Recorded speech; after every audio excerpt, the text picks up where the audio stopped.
হিমালয়ের কোলে অবস্থিত দার্জিলিং এমন এক শহর যেখানে প্রকৃতি তার সমস্ত সৌন্দর্যকে উজাড় করে দিয়েছে। এখানকার চা বাগানের সুগন্ধ, কাঞ্চনজঙ্ঘার সুন্দর view, world heritage toy train, দার্জিলিংয়ের সুন্দর পাহাড়ের জাদু প্রতিটা মানুষকে তার কাছে আকৃষ্ট করে। পাহাড়ের রানী দার্জিলিং প্রতিটা ঋতুতেই মনোমুগ্ধকর।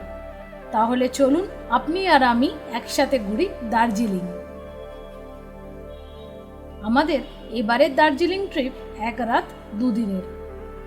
এর আগের পর্বে আপনারা দেখেছেন আমরা ছিলাম দার্জিলিংয়ের কাছে একটা নতুন অফবিট লোকেশনে। আজ সেই জায়গাকে টাটা জানিয়ে আমরা রওনা হলাম দার্জিলিংয়ের দিকে।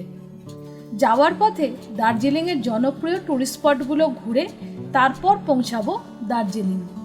তো আমরা এখন সুকিয়াপুকুরি থেকে রওনা হয়ে গেছি, আর গাড়ি পুরো মেঘের মধ্যে দিয়ে যাচ্ছে। একটু পরেই পৌঁছে গেলাম আমাদের আজকের প্রথম স্পটে। আজকের সাইট সিনের প্রথমেই এলাম পাইন ফরেস্টে। পুরো মেঘে ঢাকা পাইন ফরেস্ট।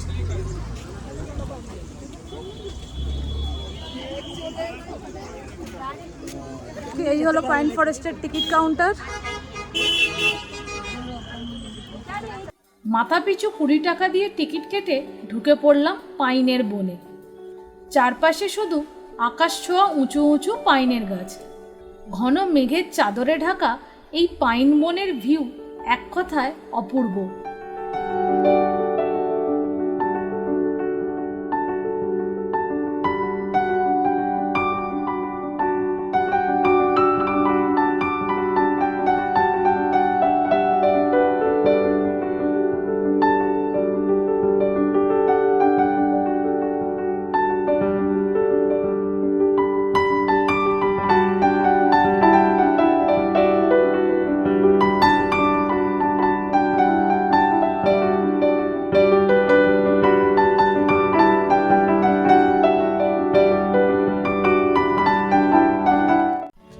এরপর পাহাড়ি আঁকাবাঁকা পথ ধরে প্রথমে লেপচা জগৎ, তারপর ঘুম হয়ে আমরা চলে এলাম আমাদের পরবর্তী গন্তব্যে।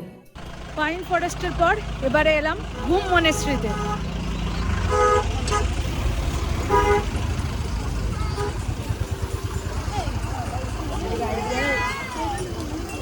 ঘুম মনেস্ট্রির মেইন গেট বন্ধ আছে, কাজ চলছে, তাই পাশের গেট দিয়ে ঢুকলাম।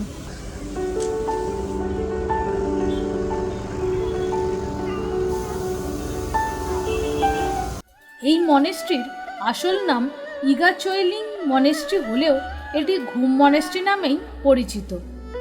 মেন রোড থেকে বেশ অনেকগুলো সিঁড়ি বেয়ে নিচে গিয়ে মনেস্ট্রিতে ঢুকতে হয়। ঘুম মনেস্ট্রি হলো দার্জিলিংয়ের সব থেকে পুরনো মনেস্ট্রি।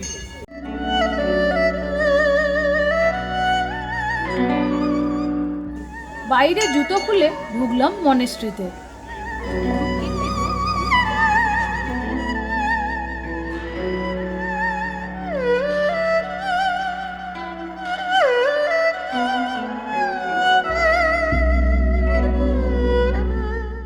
এর ভেতরে রয়েছে ভগবান বুদ্ধের 15 ফুট উঁচু একটি মূর্তি।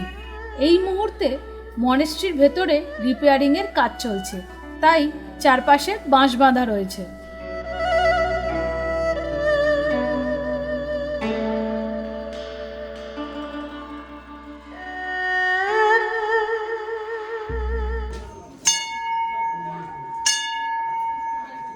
এগিয়ে চললাম পরবর্তী গন্তব্যে। ঘুম মনেস্ট্রি থেকে অল্প দূরেই রয়েছে গোর্খা ওয়্যার মেমোরিয়াল, যা বাতাসিয়া লুপ নামে পরিচিত। আজ বাতাসিয়া লুপে ছিল প্রচুর মানুষের ভিড়। এখানকার এন্ট্রি ফিস 50 টাকা জন প্রতি, তবে সিনিয়র সিটিজেনদের কোনো টিকিট লাগে না। ভেতরে ঢুকেই চোখে পড়ল ভারতের জাতীয় পতাকা আর তার সামনে সৈনিকের মূর্তি।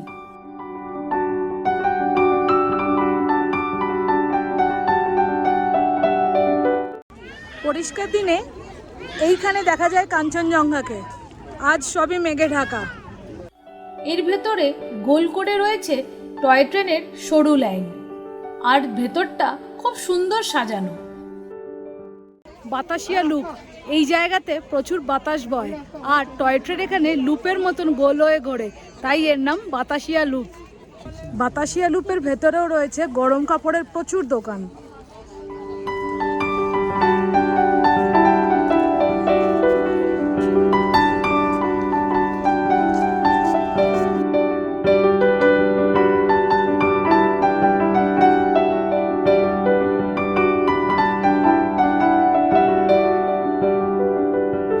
ভেতরটা পুরোটা ঘুরে দেখতে বেশ খানিকটা সময় লাগে। বাতাসিয়া লুপ ঘোরা হয়ে গেল, এবার যাব নেক্সট ডেস্টিনেশনে।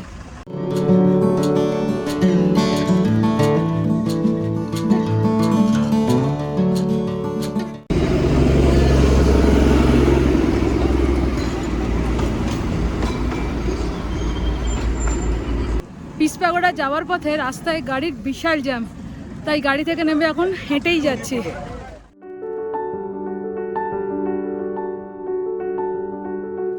সব শেষে এলাম পিস প্যাগোডা।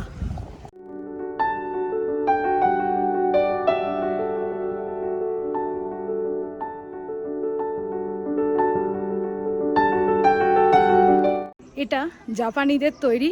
জাপানিরা পৃথিবীর বিভিন্ন জায়গায় এই ধরনের শান্তিস্তূপ বানিয়ে থাকে। শান্তিস্তূপটি পুরো সাদা রঙের আর এর পেছনে রয়েছে বড় বড় পাইন গাছ। বাঁদিকেও রয়েছে বিশাল উঁচু উঁচু পাইন গাছ। পিস প্যাগোডার উল্টো দিকেই রয়েছে জাপানিজ টেম্পল।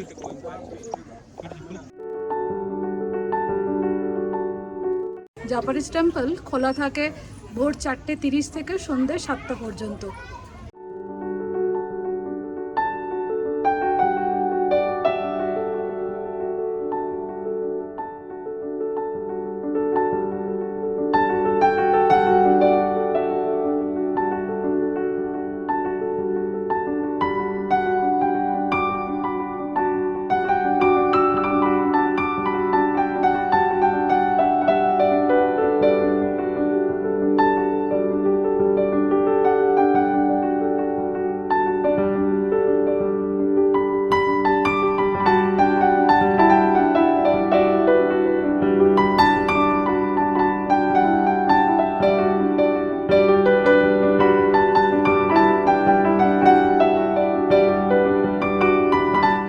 এরপর গাড়ি আমাদের দার্জিলিংয়ের হোটেলের পথ ধরল।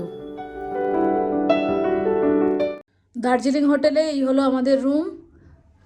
রুমে রয়েছে একটা বড় বিছানা যাতে 4 জন শুতে পারবে, 2টো ব্ল্যাঙ্কেট, এদিকে রয়েছে 2টো সোফা বসার জন্য, একটা টেবিল, হ্যাঙ্গার রয়েছে, আছে একটা LED টিভি, এদিকে একটা ক্যাবিনেট জিনিসপত্র রাখার জন্য, আর একটা আয়না। আর এই হলো বাথরুম। হোটেলে পৌঁছতে 4:30 বেজে গেছিল, তাই রুমে ব্যাগ রেখে চলে গেলাম খেতে। খাবারে নিয়েছিলাম চিকেন দো পেঁয়াজা আর বাটার নান। এরপর হোটেলে গিয়ে একটু ফ্রেশ হয়ে আবার সন্ধ্যে 6:30টার সময় বেরোলাম। সন্ধ্যেবেলায় এখন বেরিয়েছি দার্জিলিং ম্যাল ঘুরতে।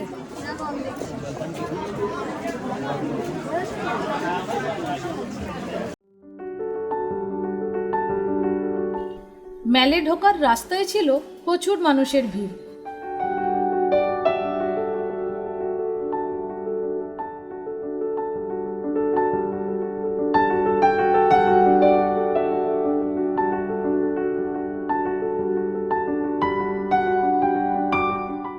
ম্যালেতে আজকে অত্যাধিক ভিড়। এখন প্রায় 8:30 বেজে গেছে, এখন ভালো মানুষের ভিড় রয়েছে।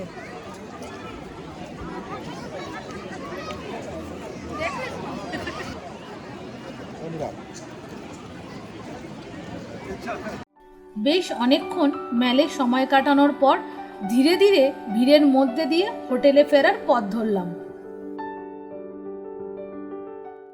দার্জিলিংয়ের বিখ্যাত ক্লক টাওয়ার। আজকের মতন ঘোরাঘুরি শেষ করে ফিরে যাচ্ছি হোটেলে। Good morning from Darjeeling. এখন বাজে প্রায় সকাল 7:20। যাচ্ছি ম্যালের দিকে। রাস্তা এখন ম্যাল রোড প্রায় ফাঁকা। এসে গেছি গ্লিনারিজের সামনে। কাল সন্ধেবেলাও প্রচুর মানুষের ভিড় ছিল, এখনও ভিড়। ছবি তোলার জন্য।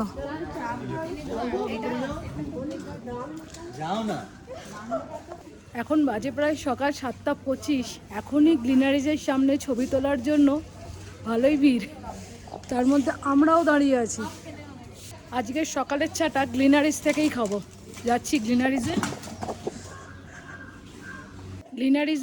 8টার আগে চা পাওয়া যাবে না, আর এখন বাজে 7:30। তো মনের ইচ্ছা পূরণ হলো না, ম্যালে গিয়েই চা খাই। কালকে এই ম্যাল রোডে কি বিশাল ভিড় ছিল, আজকে মানে এখন ফাঁকা। চলে এলাম ম্যালে, সকালে ম্যালও এখন ফাঁকা।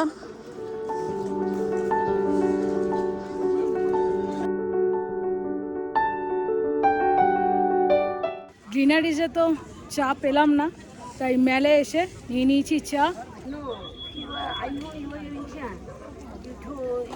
চা খাওয়া হয়ে গেছে, এখন যাচ্ছি মহাকাল মন্দিরে। মহাকাল মন্দিরে যাবার রাস্তার বাঁদিকে এই যে দোকানগুলো মাঝখানে ছিল না, এখন আবার নতুন করে বসছে। এই হলো মহাকাল মন্দিরে ওঠার সিঁড়ি।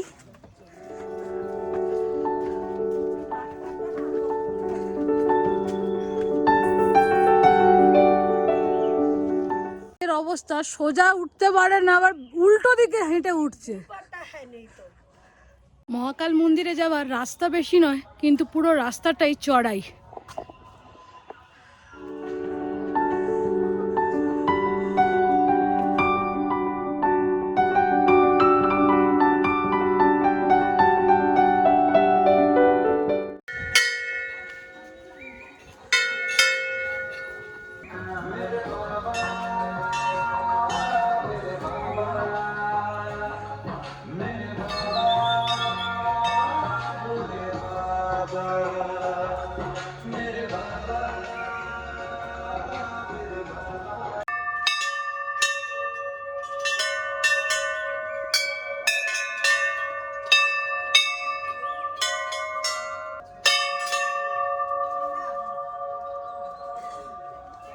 ঢুকেই ডান দিকে রয়েছে মা কালীর মন্দির।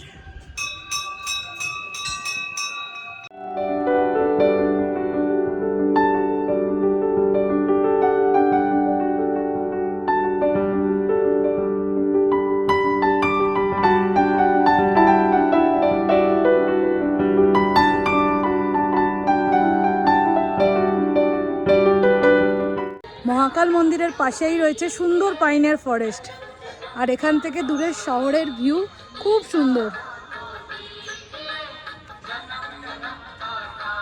এখন ওয়েদার অনেকটা পরিষ্কার, দূরে দার্জিলিংয়ের চা বাগান পরিষ্কার দেখা যাচ্ছে।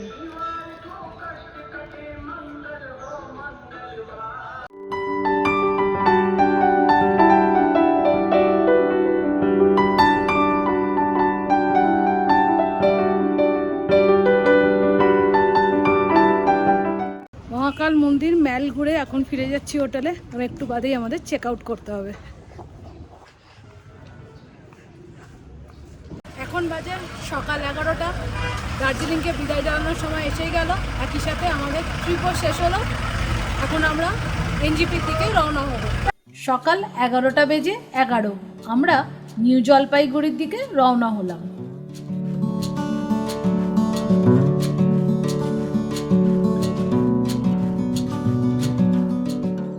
নামার সময় গাড়ি কার্শিয়াংয়ের পথ ধরল। টয় ট্রেনের লাইনকে বাঁদিকে রেখে ঘন মেঘে ঢাকা পথ দিয়ে ছুটে চলল গাড়ি।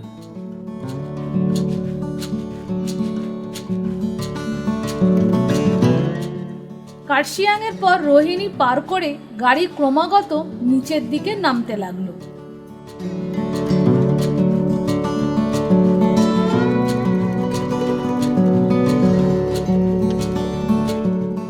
এক সময় পাহাড়কে পেছনে ফেলে আমরা চলে এলাম সমতলের রাস্তায়। তারপরই আমাদের এবারের ট্রিপের ইতি ঘোষণা করে এলো ঘন সবুজে ঘেরা শুকনা ফরেস্ট। আজকের গল্প এখানেই শেষ হলো। আবার ফিরছি আগামী পর্বে নতুন গল্প নিয়ে।